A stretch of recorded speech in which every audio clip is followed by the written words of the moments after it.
I had the fortune to meet Laurie, Dr. Marker, when I was in Namibia during 2009. It was a Fulbright year, and I taught at the Polytechnic of Namibia. And now it's the Namibia University for Science and Technology. I must have ruined the name for them, and they had to change the name after I left. But the Cheetah Conservation Fund hosted a lot of student excursions from our nature conservation students at the Polytechnic on their campus, a couple hours north of Windhoek, and we were able to go up there. And so during those, I had the chance to interact with her, and she did what she is really good at in life, and that's meeting people and then finding ways to help them realize their potential. And so I got to come back and help with some other workshops that the Cheetah Conservation Fund did that year with scientists around the world. And we just kind of kept building on that relationship. Our UNL Namibia trippers in the house here. A lot of students have been on the trip this year and previous years. I think back to 2015, Ali said. So we stop at the Cheetah Conservation Fund, and it's just been a great relationship, and they do conservation in some very unique ways, and I know you're going to hear about those today. So I'll turn it over to you, and thank you for taking time out of your trip to be with us. Thank you. Well, it's always nice to be here, and love to see Larkin and Kelly and all the rest of you and students that are with us. Bailey left, I think she was one of our students that stayed with us for a few months after the trip. So I just got here. This is why I like my first talk, being in America. And so I never know what's going to come out of my mouth, so please forgive me. But I'm going to talk to you about cheetahs. They're amazing. And what we want to do is keep them in the wild. They are the world's fastest land animal. They are amazing. Everything about them is amazing. They're often considered, they're spotted, so people don't know they're a cheetah. They've got tear marks which run down from their eyes. Lean body, long legs. This is a cheetah running full speed up to 70 miles an hour. No feet are touching the ground. 2 points in the strider like that. And then they've got non-retractable dog-like claws. They are the smallest of the big cats. They purr. Only big cat that purrs. Just a few interesting parts about them. They have litters that can be up to 6, 4 or 5 is usually average. Gestation of about 95 days, and they are just amazing. These cubs are probably about 10 days old. Unfortunately, in the wild, we lose up to about 90% of the cubs, mostly in the protected areas. Most of the cheetahs are found outside of protected areas, but even with that, we have a mortality that is oftentimes about 50%. So cheetahs, mothers, cubs are very important, and trying to study them. And as I always say, we don't know what their future holds. Cheetahs are living in some of our most arid landscapes in the world. And as we're looking at arid landscapes, not here, it's lovely to see green grass and things like that, which I don't see very often where we are in Namibia, or the other area I look out of is in Somaliland. Where the cheetahs are found, they're not in the lands, they're in where some of the poorest people are living. And so this has given me a lot of real interesting perspectives on life. Unfortunately, today in the world, we are at what's called the 6th global extinction. I think all the students here in this university are probably studying that and learning about that. And unfortunately, the world needs to know that we don't want that to occur. And cheetahs are considered either critically endangered in some of their areas and vulnerable. But by 2050, we could lose up to 40% of our land animals. And that is just, in my opinion, not what should be happening. And large carnivores are really having great problems because they are on lands where people are, and we as humans for thousands of years don't like large carnivores. But they're very important to our ecosystems. They actually maintain the health of all of our ecosystems. The cheetah population, though, has been plummeting for years. from about 100 years ago. There were about 100,000 cheetahs. We've lost over 90% of all of their lands. This map shows in the lighter gray, yellow, where the cheetahs used to live 100 years ago. And then the darker orange is where the cheetahs are found today. They're found in about 23 countries, in 33 populations, and 20 of those populations are under 100 individuals. Most of the cheetahs are found outside of protected areas. And so when I set up the Cheetah Conservation Fund, we were the first organization that was dealing with predators outside of parks. And so the cheetah, I always say, has taught me to think outside of a box. Most of the cheetahs are found in Southern Africa, and I'm down here in Namibia. And Namibia, in perspective, is about 2.5 times the size of California, which is the state that I grew up in. And they also have a base up in Somaliland in the Horn of Africa. But we work in many different areas throughout Africa as well as Asia. The last of the Asian cheetahs are up in Iran, and there are only about 25 left up there, and they're going fast. And we've just recently put cheetahs back in India, where they've been extinct for the last 70 years. So in a perspective, that's what we're dealing with. There's about 7,000 cheetahs left in the world today, which are not enough. There's a lot of threats, and these are very similar to what most predators are dealing with. Loss of habitat. And in most of the areas, as I mentioned, they're arid landscapes. There's huge numbers of livestock. The livestock numbers continue. The land is very degraded. We've got human-wildlife conflict, which is a predator problem on a global scale. In Namibia, if cheetahs are seen around, they're caught in cage traps, and from these cage traps, they're oftentimes killed. During the 1980s, the Namibian farmers killed over 8,000 cheetahs in a 10-year period of time. To put it into perspective, there's less than 7,000 cheetahs left in the world today. Cheetahs also have genetic problems, reproductive problems, which are research projects that we learned much about the cheetah back in the early 80s and continue to study. And unfortunately, they're also a part of the illegal wildlife pet trade today, where hundreds of animals each year are taken from the wild, usually from the Horn of Africa, and are taken into the Middle East as pets. I'll talk more about all of these problems and the solutions that we're trying to deal with. Well, so who am I? Where did I come from? I am an American. I've been living in Namibia for about 35 years. I started at a wildlife park in Oregon, and back in the early 1970s. And I went to agriculture school, and I didn't know I was going to become the cheetah conservationist of the world, because I grew up on the back of a horse, and I'd rather be riding my horse anytime than I would do anything else. But my horse has given me a lot of perspective.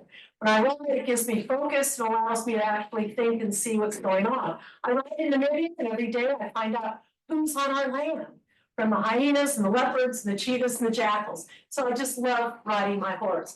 I also dogs. I bet a lot of people here love dogs, right? A lot of dog lovers. I know there's cat lovers too, but I love cats. But I actually was raised by my dogs, and I had a goat dairy.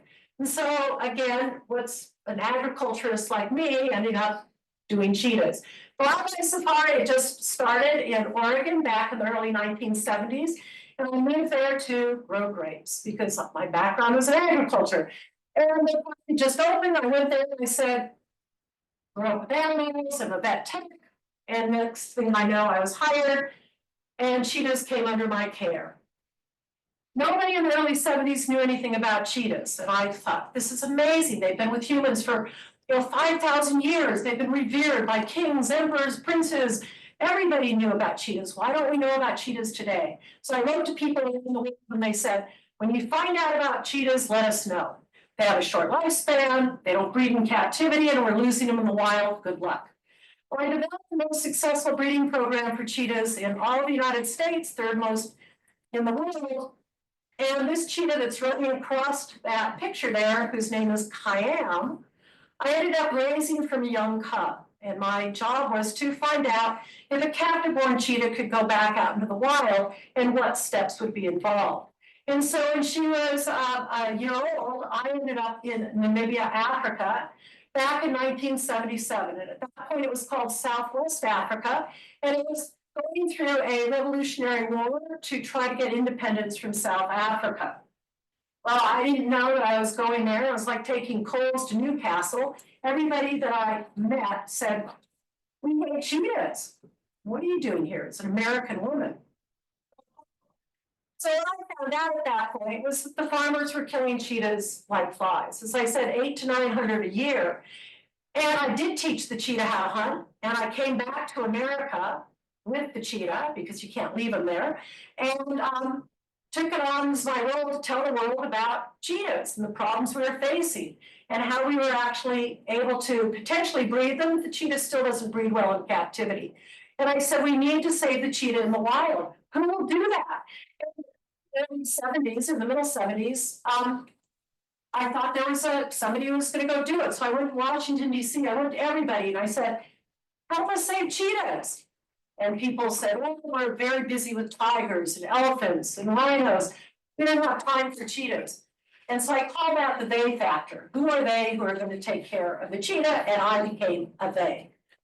So in 1990, I sold everything I had. And if you live in Oregon, you don't have a lot as a zookeeper.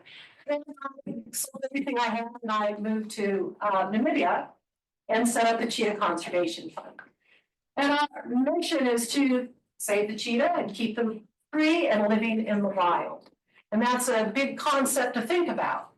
Today, we are now almost 35 years of age. I live out of the town called Ochibaranga, which means the beautiful place, or the place where the cattle grow.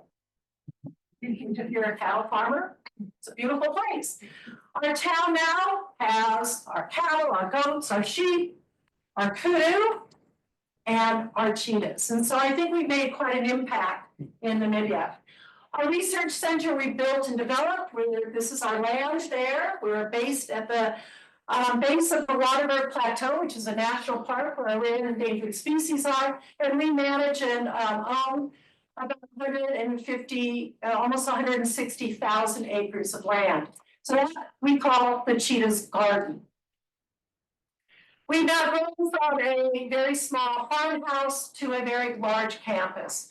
And we welcome everybody to come and visit us, work with us. We've got a genetics lab, veterinary clinic, ecology system. We're a model farm, so we have a lot of livestock guarding dogs. We're off the grid. And so we've developed all of our own solar, all of our own water, which is quite a concept, especially when you're developing and working with laboratories like we are as well. So that's our campus. And our strategic programs are all about trying to help save the cheetah. So I went to Namibia originally. I wanted to find out why farmers were killing cheetah. Was it really because they were killing their livestock? Or is it a perceived threat? And quite often, problems are more about perceived. And so I was trying to figure out why they perceive them as a problem. And then we helped develop all of our programs. From talking with farmers, we first started figuring out a lot about human-wildlife conflict. We went into habitat restoration and land management. And then we started looking at the economics. And of course, our research was based on research that of our genetics and our biomedical. And we've also now developed a hospitality program, One Health, and capacity building, which I think is very, very critical. So those are the programs that drive us in the work that we do. Our ecology team continues to grow, and we're very proud of our ecologists. And basically, we not only deal with the cheetah, we're looking at all the vegetation, other wildlife, our climate, and our soils, which make everything healthy. But we're looking at the monitoring those interactions between all of our large carnivores and how they're interacting with people. Because 95% of our 1,000 cheetahs that are living in Namibia are found on private farmland, not in protected areas. And so we deal with people and we try to look at how we can coexist together. And all our research then really informs the conservation work in our education programs. We've developed our programs after a 30-year process to develop coexistence, to conservation and offer a solution to communities that are living alongside wildlife. And so I talked today with some of the graduate students here, and I think it is we do has definite representation to here in Middle America, to other areas where there are livestock farmers and there are aspects between humans and predator coexistence. So we really try hard to develop these programs and make it work. One of the things that makes Namibia very special is that we have conservancies. Conservancies are integrated programs. They're not fenced lands, but as I said, in Namibia, we've got 80% of our wildlife outside of protected areas. The green on this map are all protected areas over here on your left. And the brown are conservancies. In the middle area, there's conservancies that are mixed. And so those conservancies are where people are managing our wildlife. So again, Namibia is 2.5 times the size of California. An area about the size of California is protected, not just by our government in green, but by the people who are managing our land. And we have an integrated system where we have our wildlife on the land and we have our livestock. And if we grow enough herds, we can have everything living in harmony together. And that's what our programs are. So I'm based over here again at the Waterberg Conservancy, our land's here. We have neighbors that we work with all around, which are a conservancy initiative with the national park in between us. And then over here are, these are freehold conservancies, which are in the middle of the country, and the brown areas, which is this area here, is a communal conservancy, which is very similar to what I think would be called here Indian reservations or reservations. And so those areas are areas where we work with our communities, and it is community land, and the communities work together to manage the natural resources on those lands. And they've got 85 conservancies in Namibia that we've been working with. This is our backyard, and we're part, as I said, of the Waterberg Conservancy and the Waterberg National Park. So we have huge numbers of wildlife that are on our land. Our wildlife is all migratory and moving. We have oryx, which these are hartebeest. We've got eland, kudu, a variety of leopard, hyena, cheetahs, jackals, everything else that lives on the land.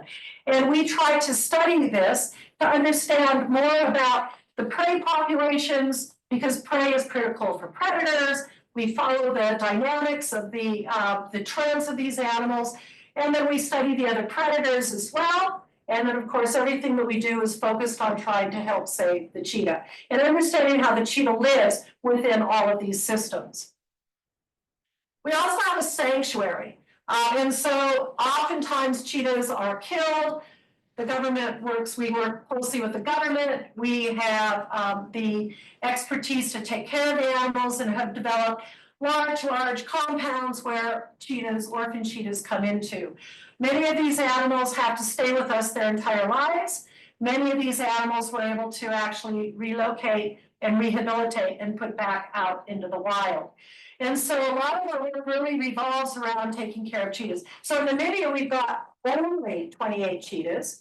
And I say only because while I work out of Somaliland with the illegal wildlife trade, we have 96 cheetahs there. So that's a lot of mouths to feed, but also some of these animals will stay with us for the rest of their lives. We have been the baseline for all of the work that goes on with zoos around the world to keep cheetahs living free and healthy. And a lot of that revolves around keeping them out of stress factors, helping them, each of our animals run and growing up and having good diets. And so that's a lot of the work that we work on. Our basis of our work has been around the basic biology and the genetics of the cheetahs. So we did develop a genetics laboratory, and we've got long-term studies. So when I started there, farmers were killing cheetahs, and I wanted to collect blood on them. I did necropsy samples on them. We tagged them, put them back out into the wild. But with that, our samples are critical, from blood samples to scat samples. And one of our cheetahs, the top left picture over there, we're actually collecting a sample many years back from a cheetah that we were able to use for genome sequencing. So we've actually been able to sequence the cheetah's genome. Our early research went into finding out about the cheetah's lack of genetic diversity.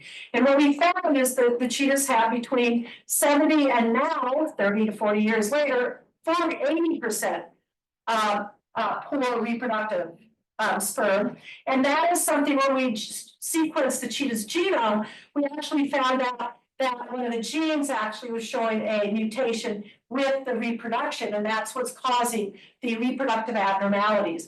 It only takes one sperm to get an animal pregnant, but you still don't want to have that poor reproduction. We see other abnormalities as well, like pink tails. We see a lot of morphological problems in the males. But our genetics laboratory works very hard with us in looking at all of the associated problems. We look and study a lot of the diseases and viruses as well. We today also use scat dogs. So fortunately over the years, farmers were catching and killing cheetahs. I was able to get a lot of information from them, putting a lot of cheetahs back out in the wild. Today we use scat dogs to try to find samples for us. And our scat dogs are trained to go out and find, we call it black gold. And from black gold it comes to our genetics lab, and we can do a variety of different aspects, from not only an individual identification of the animals, we can look at diseases, diet, hormones, populations. And so our dogs work with us not only in Namibia, but we've also got a great project going on up in Angola at this point with our scat dogs. So dogs are wonderful. We use them for a few different things, but they're the smartest around. Our rehabilitation work has been quite successful. We've been able to put over 600 cheetahs back out into the wild. Our success rate has been great. We have between 70 and 80% successes. What we've also done is looked at a lot of rehabilitation. So when we get in a tiny orphan cubs, ones that have to be bottle raised, those are not animals that can go back out into the wild. But sometimes we get animals that are in 4 to 6 months of age, and when they come from the wild, we call them hiss and spat. They hate you. And when they hate you, then you still can't just put them back out in the wild, you have to grow them up. We have to raise them up till about 2.5 to 3 years of age. So we have, again, we've got 150,000 acres. So, people say, how many cheetahs can you have? I said, I can fill the world with cheetahs. We've got very, very large compounds that are going to be rehabilitated. We call off exhibit, away from people, where we can raise them up, and then when we go to rehabilitation, we can put them back out to the wild. So I'm talking about rehabilitation because it's not nirvana. I think we've got some rehabbers back there, and as you know, we want to keep them living in the wild, and it's a lot easier to do that than it is to rehabilitate, because rehabilitation is hard on the animals, on the people that are watching them, but our job is to make sure that they succeed. So our rehabilitation program has gone very well. Most of our animals have been caught by farmers. We figure out why they were caught. If they're not livestock catching animals, and for the research that we've done for the years, we find that less than 2% of the animals were actually catching livestock. Predators would rather have prey than they would have livestock. And with that, they're just caught because they're there. So if we can look at the farmers have allowed us to put collars on them and put them back out into the wild. We now have geofences that are around these large farms that are about 10,000 acres, and that allows us to share with the farmers where the animals are moving. So over 600 animals have got back out into the wild, and we want more of that back out into the wild. They have huge home ranges. And so, as I said, their ranges, this is our, again, where we live right here, and where the cheetahs live, that's the Waterberg National Park. And the ranges are about 1,500 to 1,600 square kilometers, that's about 800 square miles. Covering 20 farms at about 10,000 acres each, giving an idea of each one of those small squares up there is a 5,000 hectare farm. And then this is just a 2-month movement pattern of one of the cheetahs that we just collared a couple months ago. And it was caught on this farm and released, and it's moved all the way around here. And it's yesterday it was right there. So it gives an idea of the kind of movement. So number one, you can't buy all the land, and number two, you have to work with a lot of farmers. So I've spent my time shaking hands and eating a lot of cake and drinking a lot of coffee and tea with farmers. And most everybody knows who I am. We put camera traps out everywhere. And from that, it allows us to understand more about the density of the different animals. We've got huge camera trap programs going on both in Namibia as well as in Somaliland, but the densities are very low. So between 2 to 12 cheetahs per, that's about 500 square miles. And so very, very low density in this very arid landscape. And learn how they go, they go marking trees, and that's a very important part of their basic biology of how they live. So coming into the reintroduction, we not only reintroduced about 100 animals in Namibia and have developed a lot of papers on how to go about doing it right. For the last about 20 years, we've been working with India to try to put cheetahs back out into the wild. This process then dealt with a lot of politics. And then the government decided they wanted to do it, which was about 2.5 years ago. Namibia and India are very longtime friends. India was one of the first countries that when Namibia wanted independence, they supported that independence. And so Namibia, India basically said, we're friends, we want to put cheetahs back, can you help us? So we've been part of the project for, as I said, over 20 years. And they came to our government and the government said, Cheetah Conservation Fund, Laurie, you're going to pick the cheetahs. This is your project. Great. So here I am trying to figure out which cheetahs. And so you go out and pick up, we took 8 cheetahs. Many of these cheetahs we had collared on. We've been tracking them for quite a period of time. Some of them were second generation offspring of animals that we had rehabilitated that had come to us as young cubs, which was very exciting for us. It's been a 2-year project. There's been a huge amount of media around it, in India more particularly, with 1.3 billion people over there. We collected the cheetahs. They were all boxed up. This was the plane we took them over to, which was a tiger going back into India, which we thought was interesting. They went to a park called Pluto National Park that I've been to. We looked at and studied it pretty actively with the amount of prey that was there. Developed programs, and my staff ended up staying in India for about a year. My staff was ready to kill me, but I love my team. I got the best staff in the entire world. I was back and forth regularly, but I wasn't staying there. We had to teach the Indians pretty much everything about cheetahs. They're tiger specialists, they're elephant specialists, but they really knew nothing about cheetahs. So that was interesting. Over a 2-year period of time, now, and we're just celebrating the 2nd year a couple days ago. We've lost some animals, but reintroduction really is not I think everyone thought we're going to go to India and the animals are all going to be in Nirvana and there will not be loss, but reintroduction is hard, you get lost. We've also had a lot of success in breeding. So we've had 5 litters of cubs and 5 litters of cubs, 17 total. And we're now looking at there's another group of cheetahs that came in several months later from South Africa. And so reintroduction is going to be a very long process. And we say probably in the next, 20 years, we'll see if the success works. So again, let's keep animals living free in the wild and not have to do reintroduction. We do a lot of work, and a lot of our training programs have been adapted from I Was a Future Farmer of America. Any of you FFAers? Okay, yeah. Well, good learning, right? We're taking that whole model and develop the Future Farmers in Africa program, where we teach the farmers a lot about their role in good ecosystems, wildlife.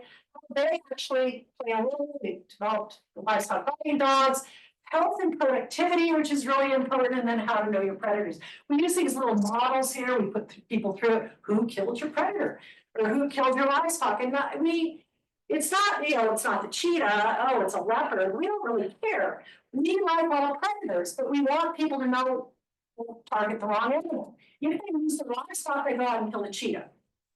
If they have a bad day, they go out and kill the cheetah. We don't want them to go kill anything. So jackals get killed like you guys get coyotes killed.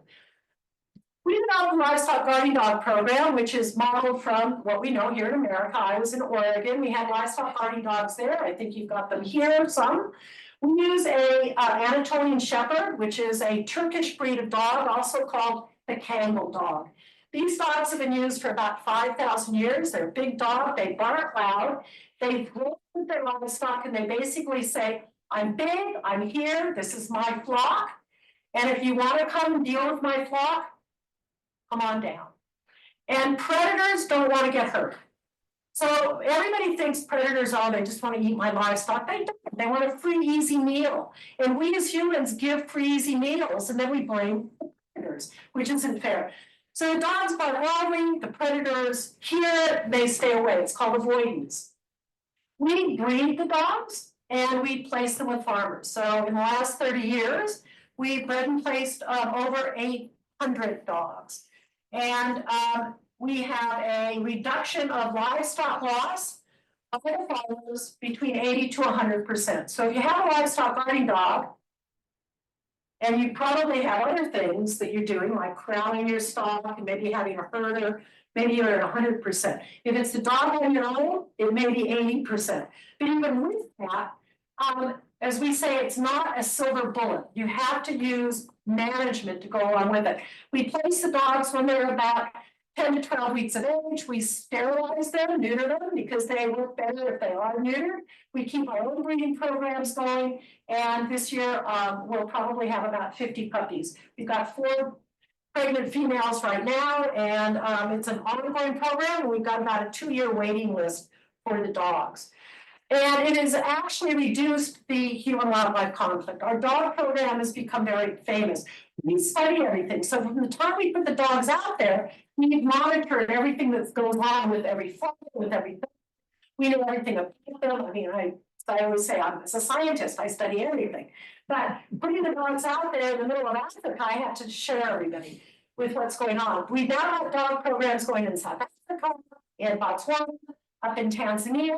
And so here in America, the dogs are working much more after our programs. We've got them supporting work down in South America at this point. So if anybody has a farm or you have livestock, anywhere you are, I get a livestock guarding dog, but read the papers, because you have to guide the farmers. The dogs know what to do. So with this, and I was talking to everybody in Africa, people are wealthy, they're quite poor. And they got their livestock because it's like carrying their goats and sheep are kind of their bank, and they're carrying them with them, and it's very arid, so they can't grow a lot of things.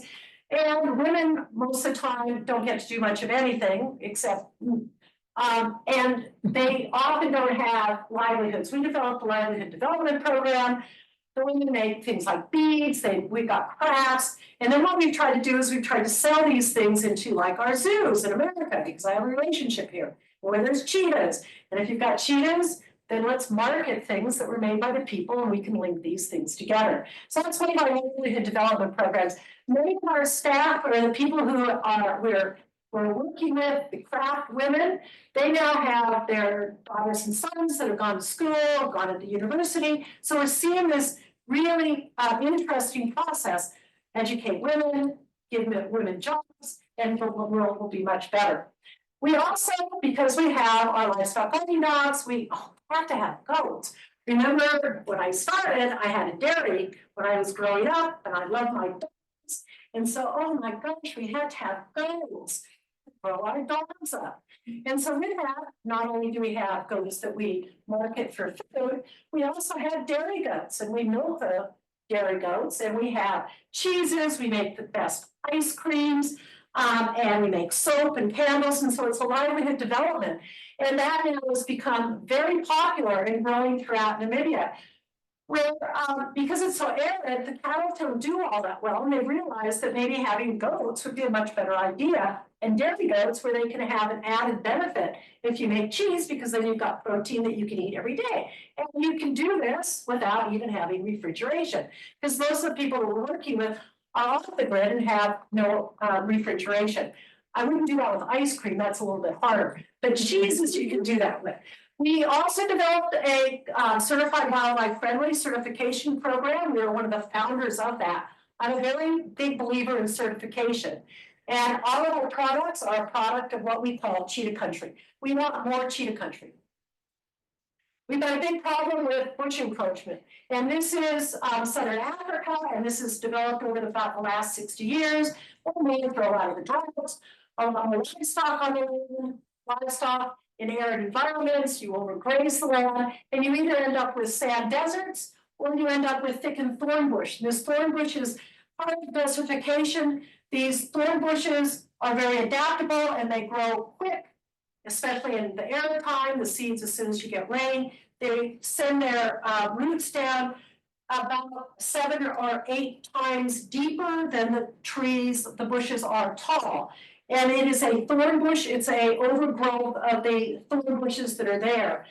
And it's caused because we don't have elephants running through these lands or rhinos anymore.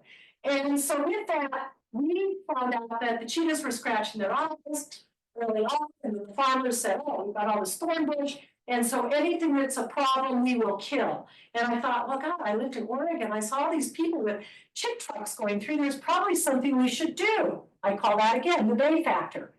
Who's gonna do it? Oh, next thing I know, I've got a whole biomass program going on. So an area over here on the map about the size of California is thickly thorn bush. From an arid land, that's what the bushes look like. And our research has shown that cheetahs actually need bush land that is less than 25% thorn. They're a savanna land animal, they go 70 miles an hour. Our bush areas are over 50%. And so that's a problem, which has helped our population decline. Our leopard population is doing great. But what we're trying to do is open this land back up because it's affected our economy by multiple millions of dollars because there's no grass. There's no grass, we also don't have that many antelope. And if we don't have that many antelope, then the cheetah doesn't have anything to eat. So our bush encroach problem started with a habitat restoration. And we've gone on and figured out how to go about harvesting the bush. We harvested, chip it. We make a fuel log, which is kind of like your Duraflame logs, except this has no additives. It goes through an extrusion process that melts the thorn bush. And the logs are a high heat, low emissions, and it's an eco log.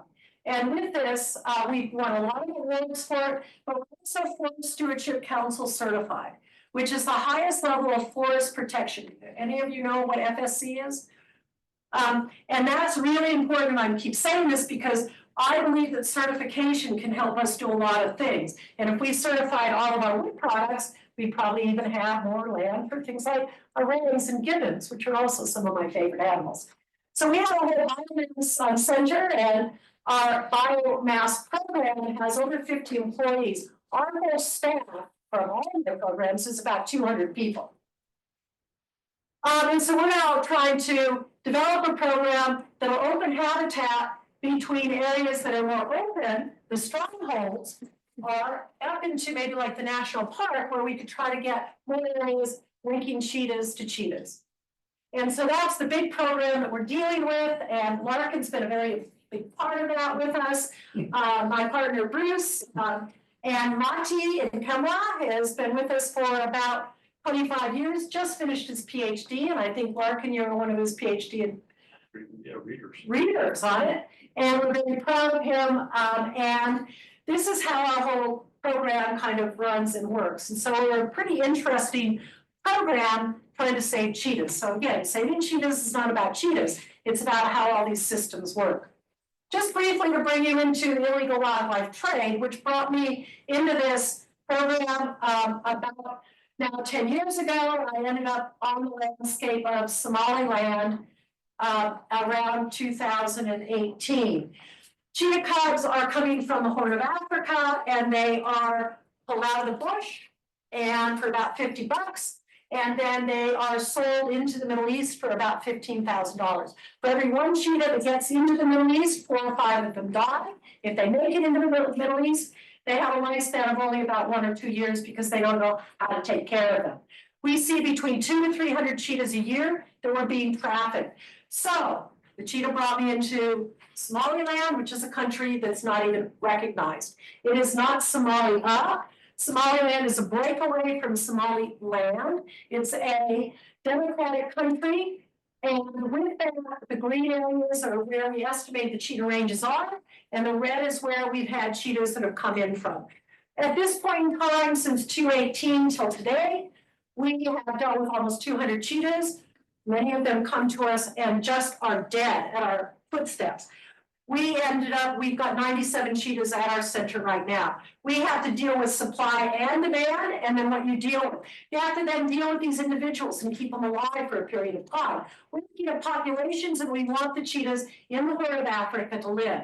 So much of our research programs are going on in these areas for the last 5 years.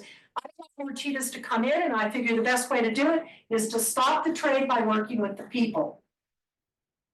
The government's given us about 150,000 acres of land, which is about the size of Ireland in Namibia.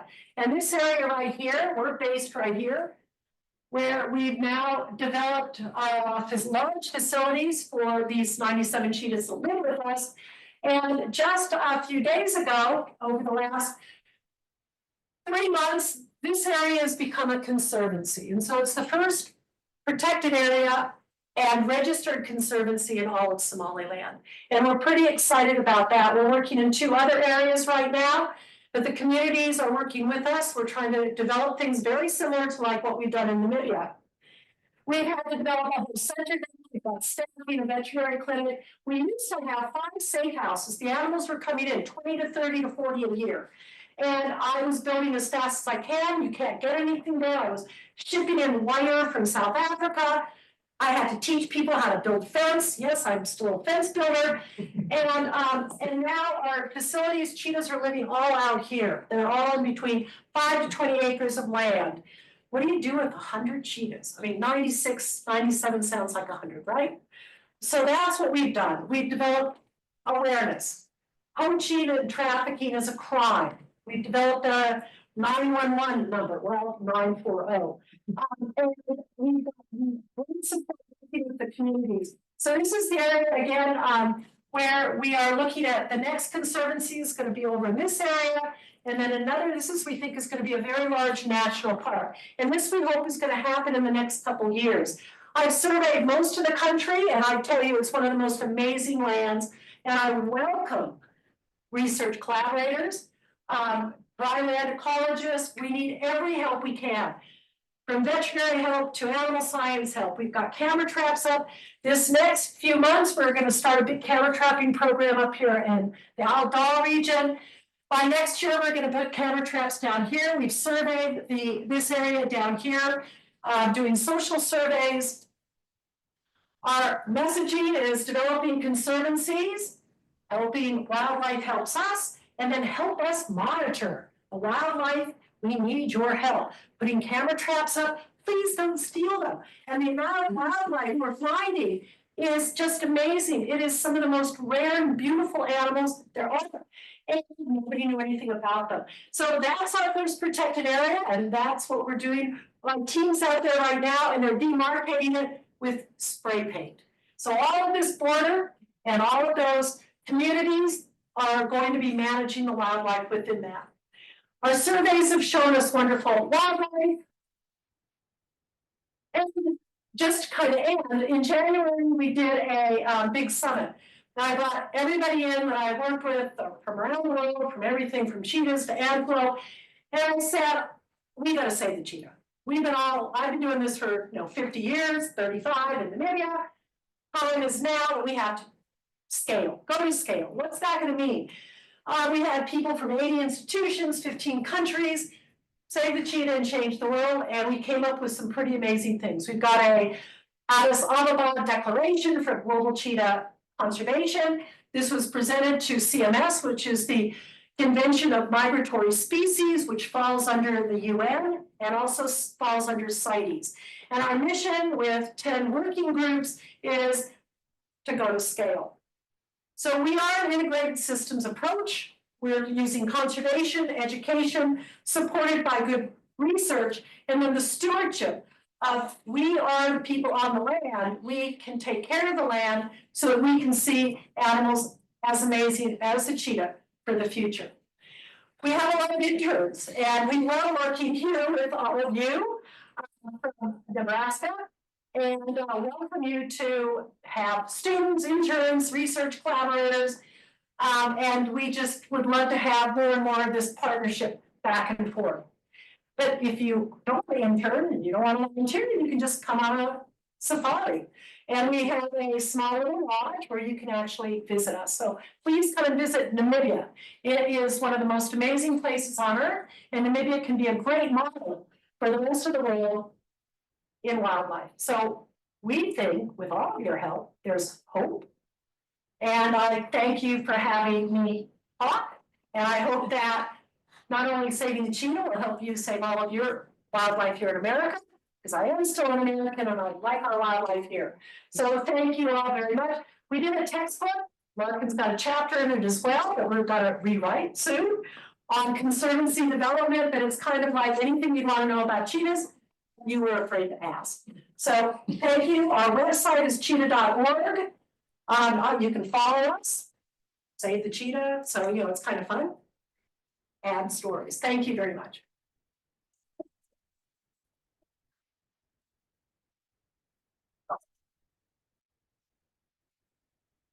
I know some of you guys have to leave, and thank you for being here, but if you have any questions, I'm also.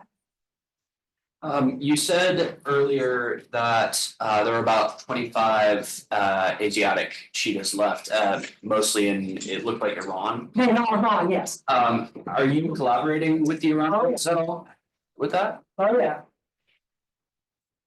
What's the process look like with them? Are you Let's see. How much do you know about Iran? It's very, very difficult. They a few years ago, 6 years ago, they put their 8 cheetah biologists in jail. And a few of them just got out a couple days ago, or a couple months ago. So it's a very hard place to work. We do continue in every way we can. Of course, they came to the conference. But it's a very difficult place to work in. We've trained a lot of the people at our center in Namibia. You helped with some of those trainings. And we will continue with that, but I think the political issues that go on, though, you think the wildlife would be not something that would be as political, but it is politically charged no matter what. So they're in very arid lands. They've got roads going by. We tried to put signs up that stop. We put cameras, collars on them, camera traps on them. Well, no. Collars have been hard because you only got 25, but we've got camera traps that have been out, but that's why the people got put in jail. So Iran is difficult, but we are always hopeful. In 120 years, we've lost from 100,000 to 7,000. Are we starting in the past 20 years to see that line kind of level out, and how quickly with everything you're doing? I think we've stabilized Namibia. And if we can hold the horn, we've got good programs going on in East Africa. I want to say that there's always hope. And I am very hopeful. And I think that from the conference that we're working at, the scale that we want to go to, we're looking at putting conservancies, trying to develop the conservancy model around the different, so I say we've got 30 populations. If we can get conservancies around that, we've got some work going on with that. And then implementing livestock management, but economics. And so what I'm trying, like what I was saying, how much is it going to cost? So we've actually taken the home range of a female, which is about 800 square miles, and to try to put a cost on that. And I think one of our cost figures was something like, on a global scale, like $35 million a year. And so I'm trying to look at what I'm calling big funding. And that's really around, we're trying to look at regional grants, GEF, I'm knocking on World Bank doors. So I guess I've become the one who's trying to snag the money. Don't know if I can, need a lot of partners, and having university partnerships means a great deal. And so it's, and zoo partners. I know you guys are from zoo, and thank you very much for what you do, spread the word. But together partnerships are important. I think they said there's 2 ships in the world. One's friendship and the other is partnership. And you can't have a partnership unless you have a friendship. And so I hope that our ships will sail together. Question about, well, two things. What is the reason for the poor reproductive success? And then what's the reason for such high cub mortality? The reproductive success we thought was tied into obviously their reproductive abnormalities, but a lot of it is tied into behavior issues. And so in the beginning, I think zoos had, one male and one female. Females have made choice. Females cover multiple males' home ranges. And so we've been able to, from our baseline research, share that again with our zoos. And we've spent a lot of time working with the zoos. Cheetahs and zoos also get a lot of stress factors. And so if you've got them in smaller areas, cheetahs need large areas. Here in America, we've got off-exhibit breeding facilities where our very valuable animals go in for breeding. And through a lot of collaborative work, we now have better breeding programs going on. And so now it's very well managed along that line, but we still only have, I think there's 1,800 cheetahs that live in captivity, and there are about 100 to 150 cubs born per year. And so we still don't have that, that's on a global scale, that many cheetahs. And so behavior is one of them, and getting them healthy. And that's why I think you guys run your cheetahs. And we've found that exercise is important and also off exhibit is important.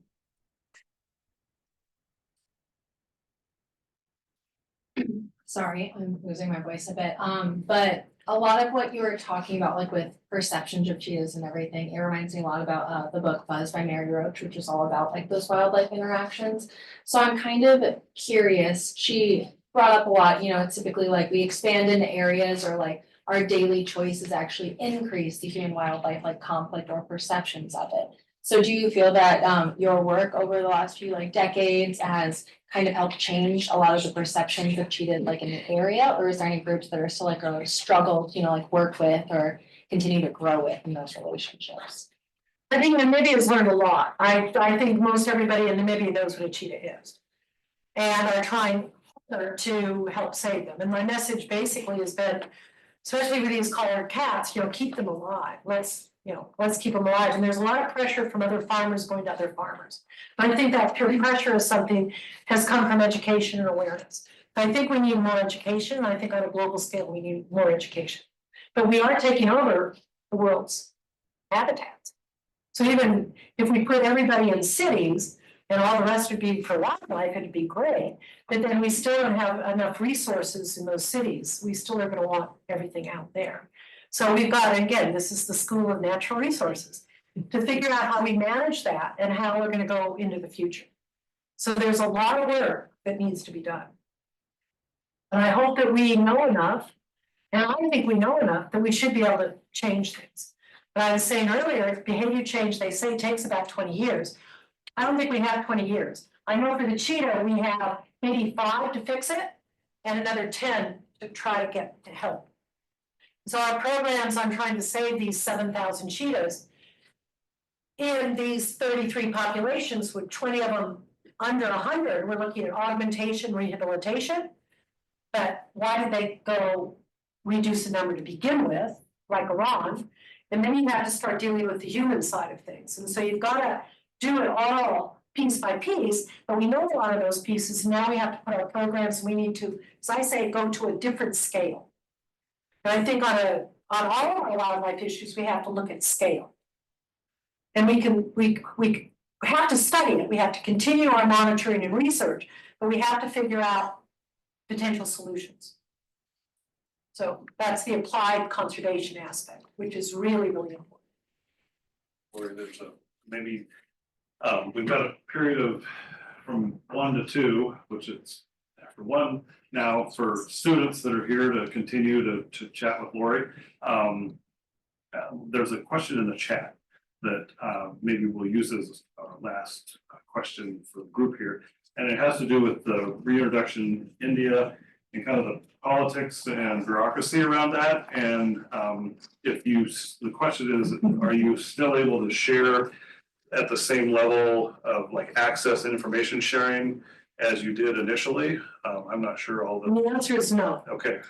And then, but I still share. okay. And it's the keys to success for that reintroduction in India is the, What could have been the key? yeah. To keep that communication going. But politics is probably a problem. But you also can't fight politics, you have to find a solution within it.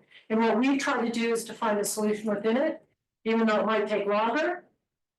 You still have to have a solid foundation. And what we try to do is not close any doors, but provide positive direction.